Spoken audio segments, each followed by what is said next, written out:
Hello, welcome back to Behind the Faders, the live sound channel. Today's topic is very technical. I want to deep dive into the differences between an analog connection and a digital connection, because I think it's important that you have an understanding of the differences and how both of them work. So let's start with analog. An analog connection at first glance is really simple. Sound gets converted into a voltage, and that voltage stays a voltage and travels through the entire signal chain until it's converted back into sound by a loudspeaker.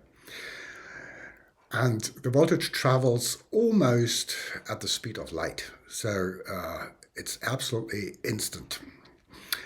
However, analog connections can still have problems, because if two devices involved have a different ground, and there's a potential between those grounds, that will create noises like a hum or a buzz. And also, analog connections can interfere with other magnetic fields, even though it's a balanced connection. So it might happen that unwanted noise is introduced into the signal. On the other side, we have digital, which of course is a lot more complex.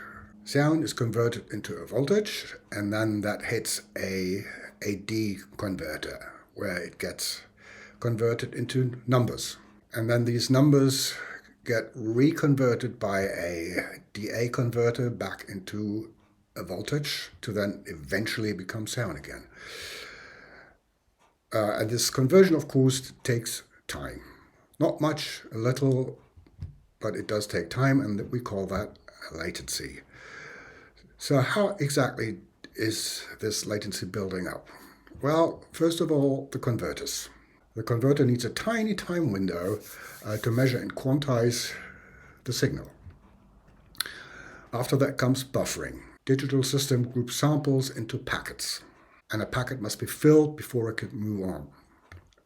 And that takes a little time. And so it introduces a delay. Then internal DSP, all the EQs, compression, all that adds up a little. And then finally, the conversion back to analog. So at the end of the day, you can have a few milliseconds of latency. The other thing about digital connections is all these processes need to be time aligned from somewhere. And that is what you need a word clock for. So if you have a digital network, you need to define a word clock. Some people even use outside devices for a word clock to make sure that all the processing happens at the same time. Otherwise, you will have clicks or dropouts, so all kind of disturbing stuff going on. So understanding word clock is really essential. So digital is very powerful, but it demands structure. But let's talk about this latency thing a little, where it even matters. In a PA system, it doesn't really matter at all. The difference you have moving a few meters back is a lot bigger than the latency which might be on the system. Where latency really matters is in ears. You can imagine that 1, 2, 3 milliseconds are okay, but above that, it starts to sound disconnected somehow. And if we get closer to like 8 or 10 milliseconds, it gets really disturbing and you can't really use it. So for in-ears, you might want to check if in some cases you probably replace a digital connection with an analog connection to make it quicker.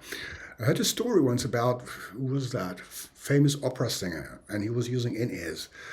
And they couldn't use a digital EQ on his in-ear send, even though that simple EQ probably just had a millisecond or so of latency.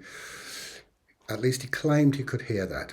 So they had to use an analog EQ for those in-ears. So to sum this up a little, an analog connection is really fast, instant, simple, but you have to understand grounding and shielding a little. Digital is really convenient. You can build really complex networks without having problems with grounding and shielding.